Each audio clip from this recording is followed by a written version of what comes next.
खारेपाटण पासून मालवणापर्यंत फिरा, तुमका हरिभजन, गणपतीचा भजन, याचा आरती सगळीकडे ऐका घेतलेच आहोत. आणि त्या मन ऐकल्यानंतर तुमची पावला पुढे पडायचीच नाही.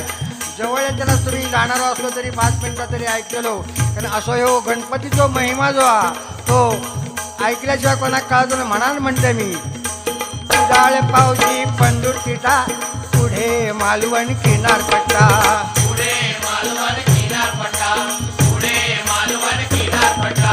गौरी गणपती आणून पूजती, गौरी गणपती आणून पूजती, घरोघरी सारे जण